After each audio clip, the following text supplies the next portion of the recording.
And now, the Break It Down Show with John and Pete. This week on the Break It Down Show, we're going to talk with Pete about what it is Pete does.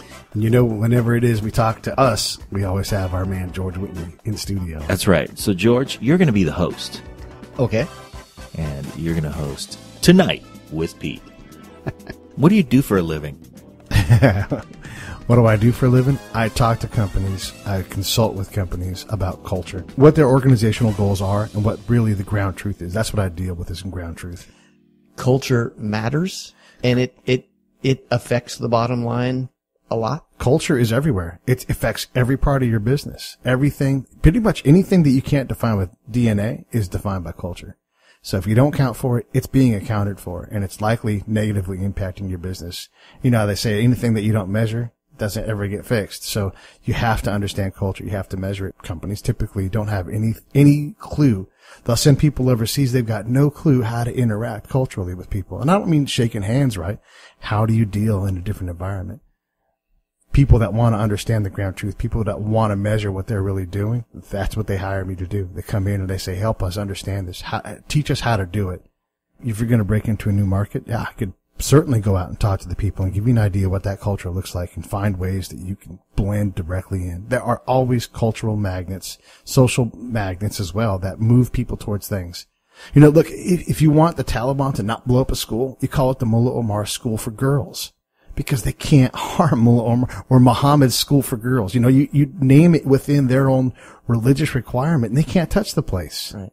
And also organizations that are like sending people over to Guam.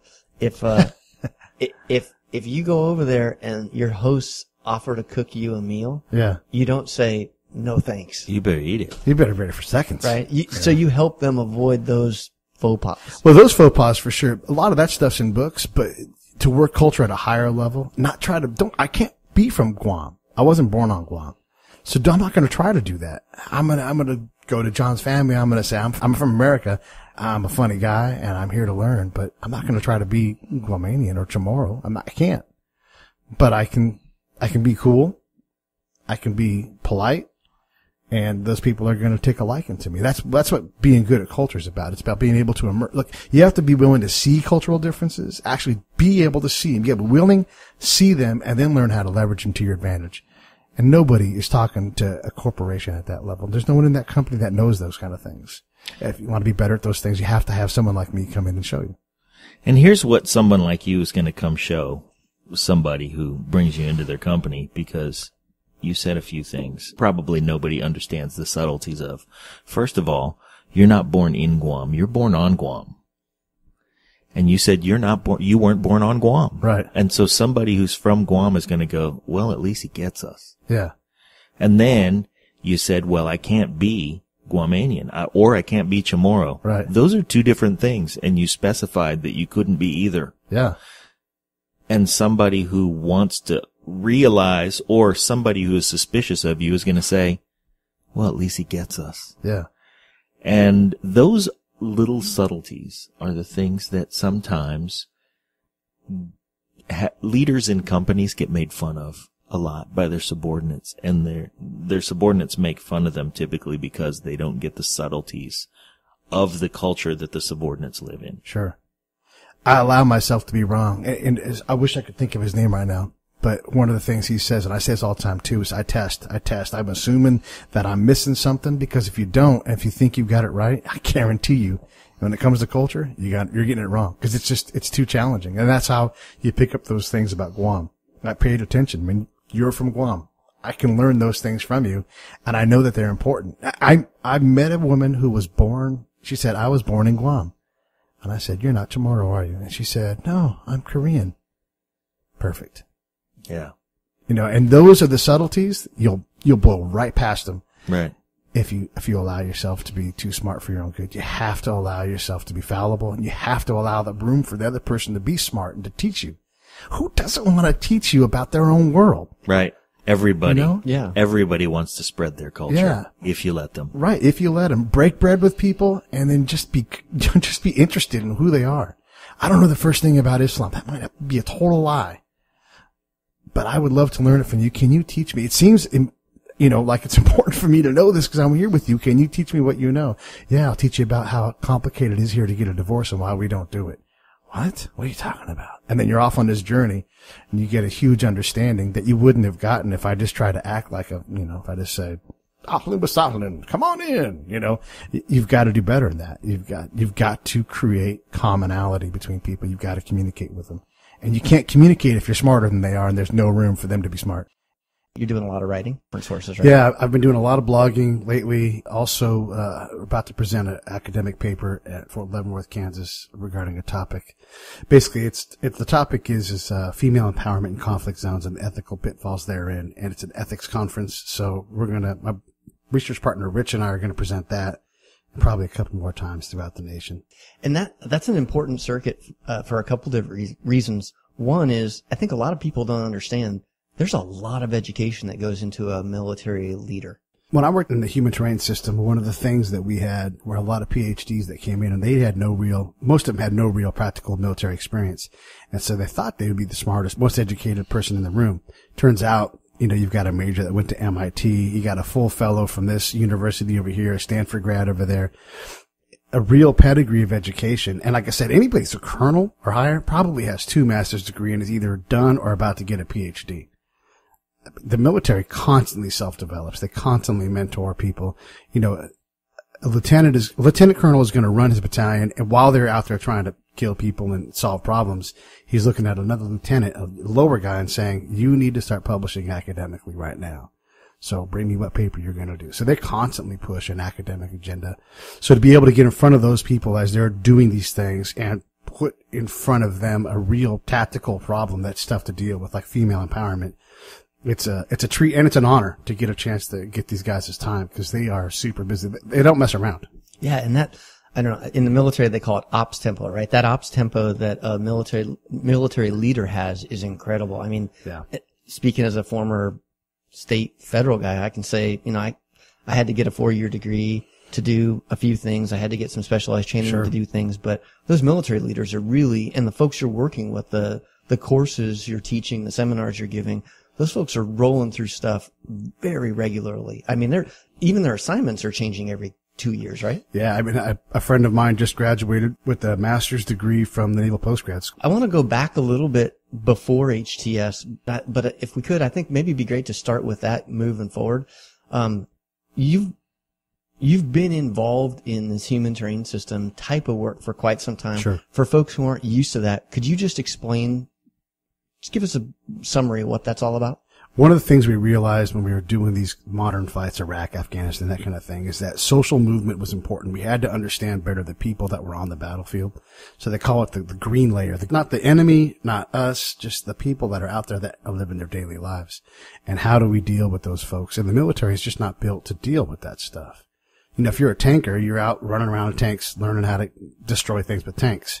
Oh, and by the way, we have to take care of these people. And these people, we learned a lot from Vietnam and how challenging it can be to separate the enemy from the village that's overtaken and who's bad and who's forced to be bad. And it's just super complicated. So you have to direct some attention towards it. Otherwise, you end up making everybody an enemy. And that's sort of the philosophy is every time you kill someone, there's another person there that's got a vendetta against you or nothing left to lose. And so you're trying to prevent that and find, what I try to do is I try to find smooth existing cultural paths that lead to the result that we want. Okay. So it's this, I don't know, in the 60s, was it in the 60s where they coined the phrase win hearts and minds? That it became, I think folks on the outside understood war is more than just learning how to shoot a gun, drive a tank, fire an artillery shell, but there's a lot more to holding ground than simply stand in guard. Yeah. Has the work evolved since then? Is it a new type of scenario or situation that we're in now? How has that HTS role kind of changed over the past 30 years? I don't know that it's changed. I think we forget that capacity. This is common in any kind of business setting where you don't have to focus on culture. What I liken culture to gravity. You don't account for gravity, but when your keys fall on the ground, damn. It's like, that sucks. That's ruined. Right. Gravity's just a monster, So culture is the same way. When you don't think about it or account for it, it's still there. It's still being accounted for in some way or another. So we lose that capability because it's hard when we look at culture. In general, Americans, we're friendly, gregarious people, and we can afford trust to others. A great example is the coexist bumper sticker. That's a great paradigm here in the States. We're not God-fearing. We're not anywhere near life or death. Folks in other places, like Iraq or Afghanistan, that's just not reality. You know, they can't afford to go hug somebody who's Taoist. They can't. That's life and death decision stuff, and they're just not going to do it. So we lose that capability when we don't have to focus on it. If you like the show, and you know you do, support the show. there are 3 ways you can support us. Number 1, go to iTunes or Stitcher or wherever you listen to podcasts. And leave a 5-star rating and review. It helps with the show metrics and helps us get better placement. Number 2, Visit our website. www.breakitdownshow.com. We've got an Amazon and an eBay link. Same Amazon, same eBay you know and love, but they give us a little kickback when you get to their site from ours. And number 3, leave comments about the shows that you like. We want to know what you think, how you feel. Tell us how to make the show better. We greatly appreciate it. Now back to the show. Because, Pete, you seem like an average Joe, but you were a spy. What does a spy actually do? The story is this. I graduated from college and I was looking for a job, and it was an extraordinarily hard time to get a job. So I was pushing carts in the rain for Costco when that was the straw. And I said, something's got to give. I couldn't get a job because I had no experience. I couldn't get experience because I had no job. So I did. I walked in and I said, I don't think I'm going to do this, but I want to know what you have to offer. And a month later, I'd signed up and I was gone. And it was completely off my radar. I'd gotten a degree in TV and radio, and it was just... So you ended up as a counterintelligence guy, a military spy, right? That's right, yeah. Did you know that up front? Did I know that going in? I had an idea I wanted to do intel, and then I was in for about 3 years, and my boss said, hey, there's money for you to get a master's degree. No one else is using it. You need to get it. Because I was like the most junior guy in my unit. I was in a very high-ranking unit, and so everybody either had one or didn't care to have one. So I got a master's degree in organizational management that the Army paid for. So I learned how to talk to people, and I learned how to look at organizations, which is really, turns out that's really powerful when you're a spy, because you can look at systems and talk to people and relate with them. How was that translate into your being a spy where were you exactly? Where haven't I been? Primarily the most of my field work when I was in the Army was in Bosnia. Every day going out talking to thousands of Bosnians. You're trying to get them to give you information they wouldn't otherwise give you. You know, so I just, there's 100 crazy stories from that time, but. And when you say Bosnia, we're talking about the 90s when there was ethnic. Yeah. Fighting going on. Ethnic fighting, internal ethnic fighting. Where, like, Bosnians had blown up Bosnians on purpose to blame it on the Croats. Just nasty stuff. If you're fighting your neighbor over ethnic reasons, and all of a sudden this sharp-looking dude from the United States comes over and wants to know where all the bad guys are, that's got to be totally easy. How do you walk into a situation like that? What does that job look like? I'll tell you exactly what it looks like. So there's a bunch of bad people and it's war-torn, and what I've come to learn over my course of my career is, in places that suck like that, people that do anything they can to make money. Maybe you're a farmer and you stick with it, but if you're not, then you have to find some other way to do it. That a lot of times means black market, illegal activity. So we found a bar where there are a bunch of those people. That's where they hung out. That's where they drank. And I had to go into the bar to meet the people, to try to figure out what was going on. And we thought it was going to be a really nasty place. We were warned against going to it by the Americans, but we figured out a way to do it. Got entry into the place, and my basic plan was to have a hand grenade in my hand the whole time in the meeting with the pin pulled out, ready to go and walk out the door. It turned out that they were as interested in talking to Americans, not Army guys, but Americans, as we were in talking to them. And we found out that they were just guys trying to sell gasoline to live and pay for their families, and we really didn't need to mess with them. And I'm sorry, the whole hand grenade thing, that was, I don't walk out of here safely. Nobody's going to walk out of here safely. It was a bet. Or you're damn. It was a safety to get out of there. Yeah, hold the hand grenade up. I'm leaving. I'm walking out. And you don't want to mess with a grenade at that range. And inside a bar, it's horrible, you know. So, luckily, halfway through the meeting, I was able to put the pin back in and put it in a pouch and leave it alone. Yeah. I didn't have to mess with it. Well, there's 3 things that have really fascinated me about your work, and I'd love to hear you talk about them in any order you want.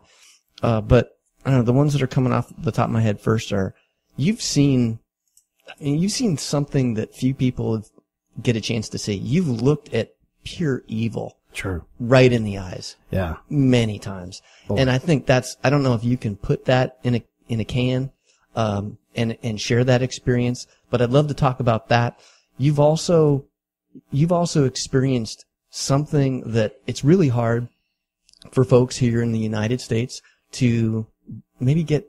I mean, it's a lot easier when you have relatives and friends that are in the military, but when you're maybe one or two people removed from it, it's easy for a country to get desensitized to what has been now decades of war overseas now. Sure, yeah. And it'd be really interesting to hear what we're not hearing, what we're not seeing about the conflict areas and what the impact it has on people, because we just don't get that on the You're evening capturing news. exactly what I try to do when I do my work. I speak, I train, I consult on these kinds of things, and it isn't necessarily military things for sure, but also in regular corporations, because you have the same lessons to learn. Yeah. So I have looked evil in the eye. The reason why I can look evil in the eye is, and this is what I always say, I can wear other people's shoes. Like they say, take a walk in someone else. I do that.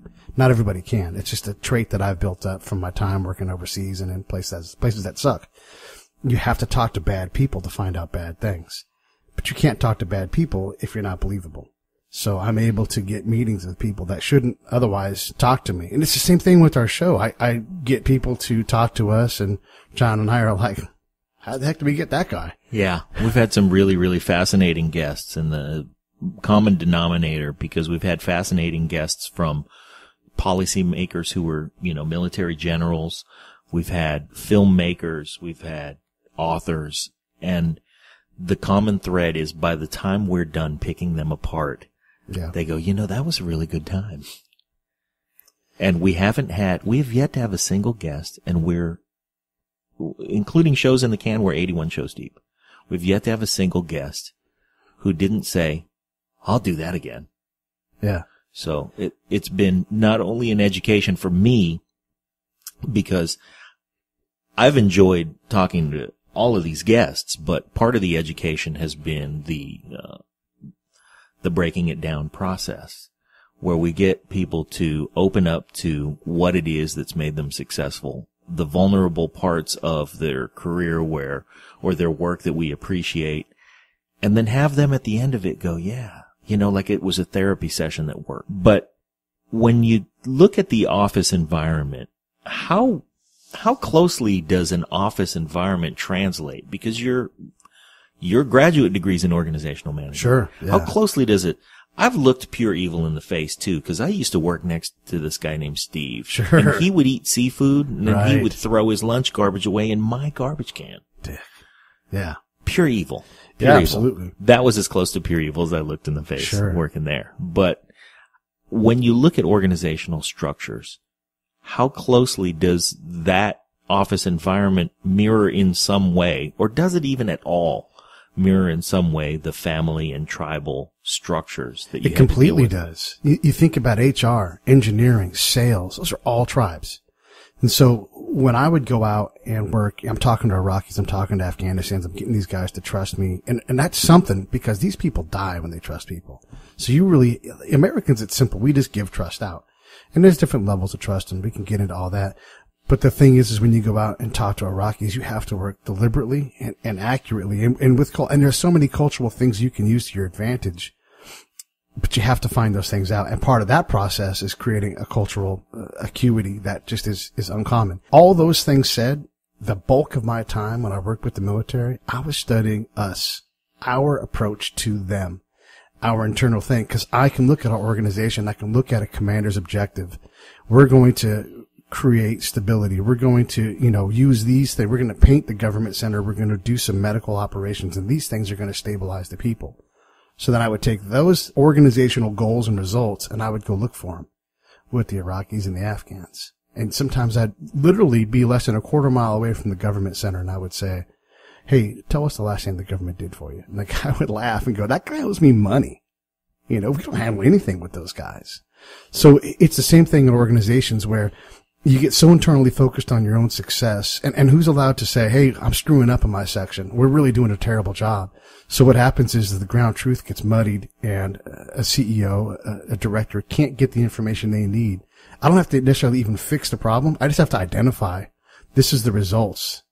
You know, I did a thing one time with trying to hire veterans. They wanted to hire a veteran to help them hire more veterans. And the response I got back was, failed to meet the minimum standard, which is a terrible thing to say to a military person. That's like the ultimate insult. And how am I not qualified? I've got a master's degree. I'm a veteran.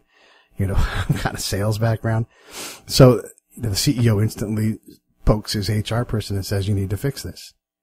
So those are the kinds of things that apply directly to business. It's organizational. It's not military. These are the structures that we work within. Are we getting the results we want? And if you are, that's good to know that you are. But typically, there's something that's simple that can be fixed that will allow you to achieve your goal, especially with cultures. All right. So whether you're overseas and you're talking with an evildoer, or you're working with a corporate client and the different tribes that exist within HR and operations and logistics and shipping and all that other stuff, right? What is it that you look for or help people look for? Is it understanding the motivations of people? Is it more base and just understanding what it is they want and not worrying about the motivations? Is it mannerisms? Anybody who's worked in a corporate structure knows that the other section is doing nothing. They're so lazy, they don't do anything. And if you just put those two people in the room and you have them, I call it fence posting, if you have them start measuring like what things they've done together. Hey, you have a kid in soccer? I have a kid in soccer. Hey, you went to this school? I went to this school. You know, we're similar. Next thing you know, they're realizing that they really are neighbors. They really are in this thing together, and that the person isn't just a jerk. You know, maybe they've got some issue at home and you're like, gosh, I don't know that I would handle that any better either. You know, there's so many things, but you have to have that it's a communicative path. It has to go back and forth, left and right, up and down. It's 3-dimensional.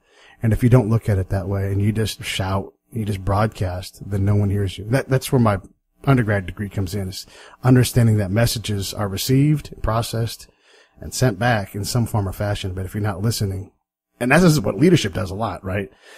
They put out this message and they never listen. So those things are things that I often help with. It's similar. It's the exact same thing in the military. So finding common ground and getting people to talk with each other, not at each other. Sure. Identify things that we all agree with. Kids are great. Everybody loves their kids, and no one wants their kids to be sick. John and I say this all the time. It's the Henry Rollins maxim. You know, we may disagree on how we get there, but we all want the same things. I mentioned the different setting over there and how over in the United States we can get kind of desensitized to the intensity of the situation over there. What is it like dealing with folks that are stressed out? And does that impact the way they relate to each other and communicate with each other? Are you talking about military members that are stressed out and struggling, or are you talking about the villagers? Well, I mean, I think I see it here and can imagine over there, right? If you're over there talking with a villager who's constantly, and I'm moving my head back and forth, you know, wondering where the shot's going to come from, you're probably not going to get a great deal of focused engagement. Same thing here if you're dealing with a corporate client who's really worried about losing their job or having their division disappear. Yeah, you know, that's a great point. The villager that's looking left and right over their shoulder. So one of the things I look at is body language. It's part of my spy training.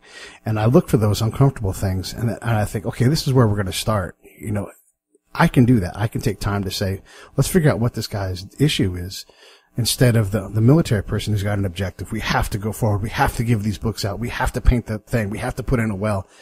No, you don't. First, we have to figure out what this guy's problem is, because I'm going to tell you over and over and over again, in instability areas, security is the number 1, 2, and 3 priority. And if they don't feel secure, if a guy can't feel secure going to work, then everything shuts down. If they can't leave their home and know that their home is going to be safe, then everything shuts down. And then if their kids can't go to school, then nobody, there's no social advancement at all. This is across the board. We don't know as much as we think we know. And you can do a lot of good for yourself if you just stop and understand better the system that you're working in, and then what the result is. And that's where I work. Like, what should I find? What do you believe the ground truth to be? And then let me go look for it. Yeah. And that's the third thing I wanted to talk to you about is I think I don't know how you describe it. I'll ask you in a second, but it's the departure that we've made from great communication and understanding the people that we're working with. You mentioned a few examples of soldiers going out, handing out books and building schools. Yeah. I don't know of any training that they go through to do that, yet that's mostly what they do or they did when they went over there, right? A big part of what you did is helping people understand what it is the people they're working with want, Right. and helping the people that stand to gain something from it Sure. understand what can be given. And that those two things were often very far apart, right? Yeah, not even in the same universe. I like to say it's like the carrots and the moon. You guys aren't anywhere near each other at all. So you have a system, a village system that works. You know about this from your work. You have people on the ground that have a system for day-to-day survival, and they may or may not consider emergency management preparation. It just may not be part of their problem. If you want to change their dynamic, you have to understand the dynamic that they work in, their paradigm, their framework. And if you don't, it's really tough to get someone else to buy something. You think about the female empowerment piece that I'm working on right now. You got a paper we're going to present. You can't presume to improve the condition of a female if you don't understand the condition of the female. And so there is no training really that the military does for that at any level at all. So here we are. We're going to go improve women in a country where they get beat all the time by their husbands. And we don't know what the heck happens to them day to day. That's dangerous. It's unethical. You can't do that. That's why I write the things I write, is to say, look, we can do better than this. And maybe we go slower. Maybe we achieve things we absolutely can achieve. But isn't that better than just going out and applying a theory that has no tactical training that matches it? I mean, how is a tanker supposed to legitimately look? And I love my military brethren, but how is a tanker supposed to go out and create female empowerment? There is no effective training for that. And there's no NGO struggle with it. State Department struggles with it. It's very tough to do. I don't know, maybe I'm just painting myself a dinosaur here, but those qualities haven't long been qualities that we instilled in young fighters. No, we don't. No. Right? We don't teach, well, when I went through the military, we didn't teach cultural sensitivity. No. Yeah, and it's not really cultural sensitivity either. Let's understand that. Like, culture it's omnipresent. It's everywhere. That's like my first law of culture. It's everywhere. And so it affects everything you do. It's like gravity. So when you try to create cultural sensitivity, that's nice. But if you want to be advanced, if you really want to be able to shape or at least measure what culture is doing, you've got to be at a higher level. And so you don't try to imitate what an Iraqi does. You don't presume that you know how to bow to a Japanese guy. It's okay to say, hey, I'm an American. I don't know how to bow. Can you show me? That's way smarter than going in and acting like, I'd rather someone in the military, when you're going to go interact with somebody who speaks Pashto, I'd rather they just speak English and use an interpreter well. And that's another whole other thing, because the 15 hours you spend learning 5 phrases, okay, that's nice, but so what? Hey, do that. Go ahead and do it. But don't think that you're culturally savvy because you've done that. Because you got no idea what this guy's world is. You don't, that's why I have to wear the different shoes that I have to wear, so I can say, look, these guys aren't really worried about school right now. They're worried about surviving. And if we can't improve, I don't know how many times I've heard the military say this, it's already stable here. It's already secure. But if the people don't think it's secure, if that dad doesn't think it's secure, guess what? You're losing every day. So we have to be able to find those cultural things that work. That's what I'm saying. You go for tiny little small wins. It's the same thing in business. You find the things that you can do. If you can create tiny social movement, you can stack that and create huge social movement. Pete, when you were over there, you were responsible for helping commanders keep their soldiers alive. And you guys must have been successful at that because you were over there doing it for quite a while. Sure, yeah. Is there a parallel to what value is there a value like that here stateside? Yeah, there has to be. Literally, I would go and start to create influence within an organization. A brigade is 5,000 or so people, and they have a battle plan, a campaign plan, and it's usually hyperkinetic. They want to go seek and destroy the military because that's the culture of Army people, right? But if you can slowly nudge that commander little by little over towards a non-lethal hearts and minds type mission, and they don't want to do that, but by showing them what the reality is for them on the ground, it will adjust how they do things. And inevitably, I'm able to go in front of a commander and say, listen, just give me some space to work, support me just in the ability to go out and do it. In 3 weeks, you'll see what I do. In 3 months, you'll say I'm the most valuable asset you have, because I'll be changing how you do it. You're going to spend less money. You're going to be more efficient. You're going to see the things that I don't need to tell you what to do. You're already the boss. You already know what to do. But you need is the ground truth. That's what I get for anybody, whether it's a private corporation or a military unit. I find the ground truth. I don't owe them anything other than the ground truth. I don't need them for a promotion. I don't need to paint a rosy picture, because internal reporting is notoriously terrible. You know, how many companies have gone under wondering what the hell happened? That's my job, is to go out and give the ground truth. Put the other people's shoes on, figure out what's going on, reflect that back to the boss and say, here's the results of what's going on in your machine, in your organization. So can you give us examples of like clients that you're working with now and work that you do here? I mean, wherever the headquarters is. It can be internally done. It can be externally done. It depends on what that person wants. I'd like to take on the toughest problem they've got. I mean, that's where you have to start. What's the toughest problem you have? Is it an internal problem? I worked at a startup, and they had a problem with the employees felt that the leadership of the company was not being honest and transparent. And so the leaders came out and said, we're going to be more transparent. And then they started immediately lying to him. It was obvious.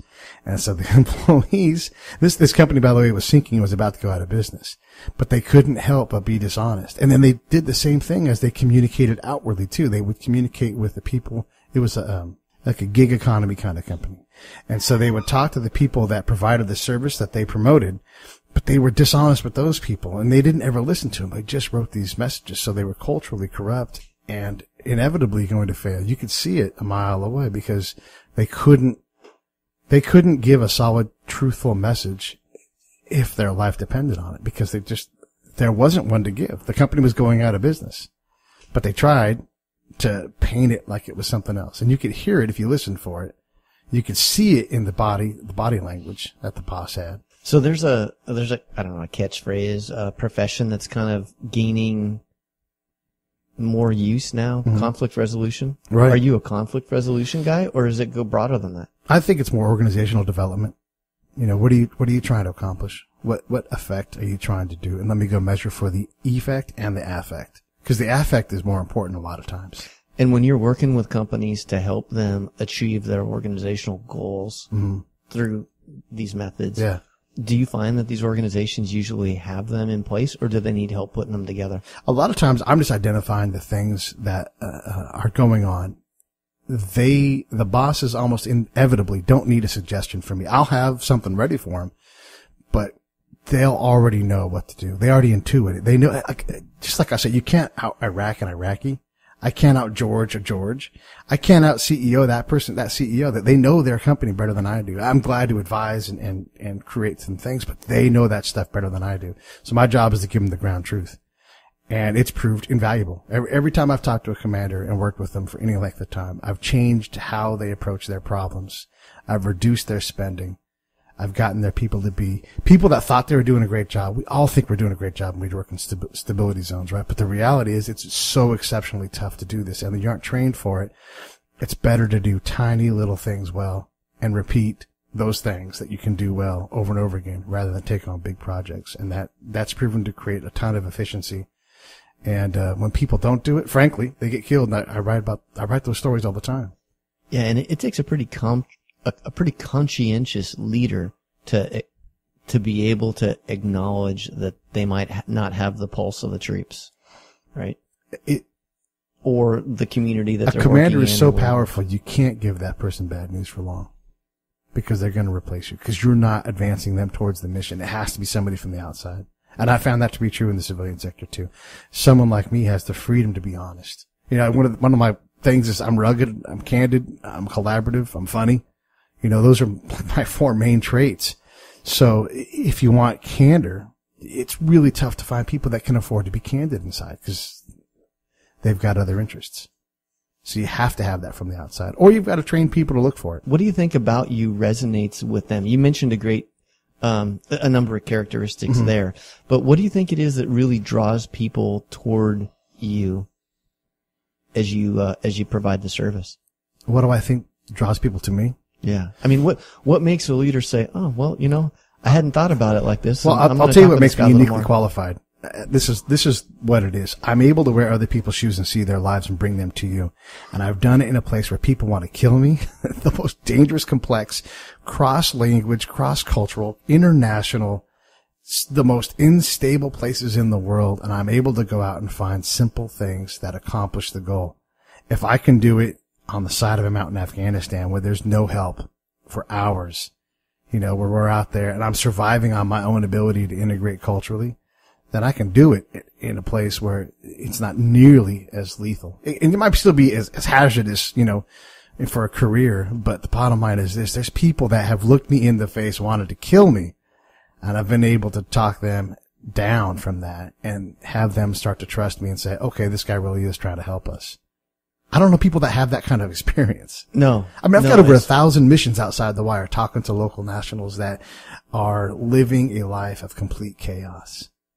And I can build trust with them. How much is levity important in establishing yourself in the environment so that you get information out of people?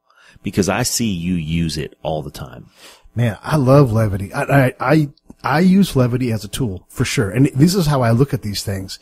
I remember a specific time where we were going to go into an Iraqi leader's office, a new leader, right? And this is his territory. This is his country, his battle space. Yes, we're there. Yes, we're his partner. So we go in and everybody's kitted up and one of the lower ranking guys is just absolutely mean mugging this guy with his weapon on. And I'm looking at him, I'm like, you're making me mad. You're treating this guy like a jerk. And you're taking all the progress that we might make with this guy and you're just shoving it back into the distance because this guy's not going to want to talk with you. And I would have kicked him out of my office. I would have said, I don't know what you guys are doing, but every single one of you has to leave. You can't treat it like that. So what do? I tell the guy, I have a joke that I do in Arabic where I go to shake the guy's hand, right? And no matter how hard, and normally Iraqis are very, very gentle handshakers. They might just offer you their fingers. Right? It's super light and dainty. No matter how soft they were, I would drop to a knee, grab my hand like he would crush it, and I would say, it's like a wrench in Arabic. And it always paid the bills. The guy always looked at me like it's one of the joke I like to do is no matter what I'm feeling like, if you touch me, I'll go, I got a sunburn. And then the person has to respond to that. And it knocks them off their center and it's funny. Like I said, it's levity. Who doesn't laugh at something like that? So I tell the guy he's got a wrench grip. And then allows him to go, okay, not every one of these guys is an ass. Some of these people are all right. And then I try to soften up the guys that I'm sitting with, like, hey, can we chill out a little bit? Yeah. If we can't trust the guy on our team, and then typically if I've got trust built up with that commander, they'll take, I always take my gear off, and I always wear civilian clothes and I say, I'm here to help you. I work with this guy, but I'm here to help you. Talk to me whenever you can. And I'm the guy they ask for a lot because I have a different message and I'm funny. I tell jokes. I want to do another show just on HTS because the more I talk with you and I hear these stories, I think, shit, we had it all wrong. I mean, the military, as great as they are, should have been running security and we should have had negotiators in there negotiating what we wanted to get done and what they needed to get done. But the problem with all that stuff, though, the organization has to succeed, right? We're Americans. We have to do. And so if you envision an arrow that thrusts up left to right on like a PowerPoint slide and it has little objectives that you've achieved this week, it inexorably leads to victory in your exit, right? That's us. That's America encapsulated. What we're going to go work within is a cloud.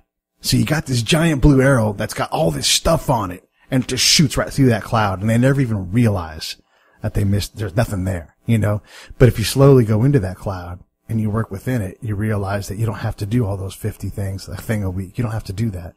You have to engage them, figure out where they're at. So we have enablers that go out and their job is to go out and work on rule of law. Work on agricultural development. All those things are there. All those things that you want to pick. So I talked to the ag team, right? And we're going to put in these, and I've written about this. We're going to put in these collection centers and farmers are going to make so much more money and it's going to be great because in our minds, farmers have to make more money. So I asked the guy the fair question. What's the market chain from farmer to buyer? I don't know. Why are you messing with it? I don't know. Okay. But they have to do it. Have to. They have to give that slide to their boss.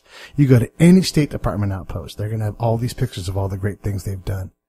Now let me go out, and this is the Turner Challenge. Grab a bag of money, grab some airline tickets, and let's go out and let's go look for those wins right now. And I guarantee you're going to be shocked at what you don't find. Because that's just the reality. That stuff's that hard. The same thing's true in business. You think you've got these wins, let's go find them. And if you've got that, that's maybe your formula. Let's see if we can repeat that. It's scientific method. Can we record it, repeat it? Okay, cool. Can we do it independently? Now we have something that we can do. Apple's great at this. They know what their customer is. They know what they need, and they're great at replicating that. As an American, who spent a number of years overseas, a lot of it on combat patrol and working with indigenous personnel in different countries, right?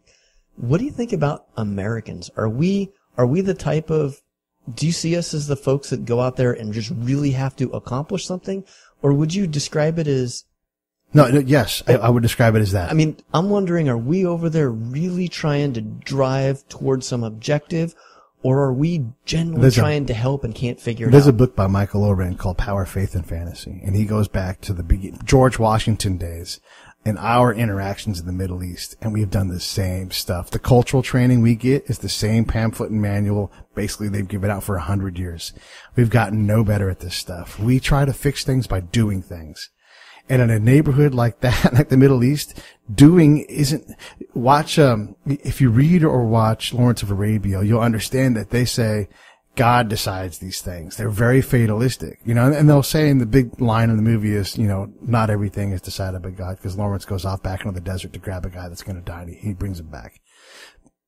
But it takes that kind of action for them to accept that. They just don't look at situations and problems the way we do. They can't afford to. We're super fortunate with the luck that we've had, but it's also taken us 250 years to get to where we're at. So when we create female empowerment or rule of law, we've struggled with these things for a long time to get where we're at. Just to yank someone into the here and now and assume that our system works perfectly is a bad assumption. And that's where we get in a lot of trouble. We're so smart. We're so educated. We can't ever be wrong. You know how many times when I talk to somebody, I'll tell my interpreter, I'm going to ask questions that seem stupid that I know the answer to. I need you to ask those questions. I'm asking them for a reason. I need to leave room for that person to be smart, to teach me. I already know the answer. I already know about Ramadan. Tell me about Ramadan again. Is this the one? And I'll ask a silly question. And the interpreter look at me and say, you know this. And I'm not going to ask this question. I need that person to have room to be smart too. And then I can learn what they're about. Do you think there's always room in the middle, a place where two parties can compromise, or have you run into the situation where there's just something that won't happen? And I'll give you a real example, or a general setting. Tim Furnish, a person that you've interviewed, right. You and John have interviewed and talked to a lot. He's a big student, sure, a PhD in Islamic studies, yeah. Yeah, okay.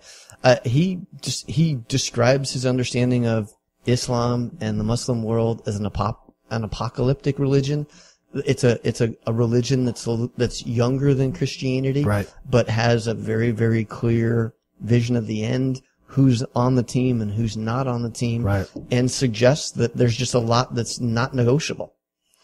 In your experience, do you find that many things are negotiable, or do you find that there's just a lot of things that aren't? I think everything's negotiable if you're in the spectrum where that stuff exists. For those guys, Islam, it's us versus them with a lot. And I'm not saying anything bad about people who are Islamic, but there are a lot of people who are Islamic who have a lot of other things going on. And so female equality is just not on the table right now. And it wasn't for us for hundreds of years, Slavery, heck, we're still dealing with the fallout of slavery. That stuff just takes time. Right. And I mean, some might draw some parallels between what the world's going through now and what the United States did when it was formed with the Barbary Coast, right? Sure. Yeah, there's a whole nother, that's a whole nother thing. And we spent time over in the Middle East trying to figure things out then, and we didn't know what the heck to do, and it sort of worked itself out, ultimately. But if we're going to talk about Barbary pirates and whatnot, we can. That's way back there. Yeah. But yes, everything's negotiable, but you have to understand where you're starting from. And if they are in Cincinnati and you are in the Marianas Trench, you need to work on something that's a little bit easier than, getting yourself a Coney in Cincinnati. You've got to get out of that trench. For those folks that are looking to walk away with something today from this, don't consider yourself Copernicus. The thing doesn't revolve around you. Right. There's at least one other perspective in this. And it starts with not only, it's like communication. It's not just being understood, but understanding the other person. Sure. Understanding what message you've sent out, understanding what they received. And then if they're not talking back. Here, I'll give you a real quick example of communication. So we weren't sure what to do. We had radios and we knew that people always in the military always say, oh, they love hearing music. There's nothing in that. That's just something they say. It's just like, oh, the sun's going to come up tomorrow. Yes. Okay. They love me. What does that mean? How does that benefit you? Let me tell you what really is important. we got people, because what I said was, and this comes from experience. I'm not a genius. I've just seen things that work and didn't work. Let's put a box on the governor's building. We want people to see the government as a place to go for things. So we're going to put a box on the side of the government center. And in there, you can put your request in, and we will play your song. Oh. Write down your village. I mean, this is radio. This is radio stuff. This is who's listening. This guy came 6 miles away in the snow. No kidding. Walked 6 miles in the snow to say, play Britney Spears or whatever it was he said. That is a data point so much more powerful than saying they like music. You can't just broadcast. You have to communicate. Building bridges with Britney Spears.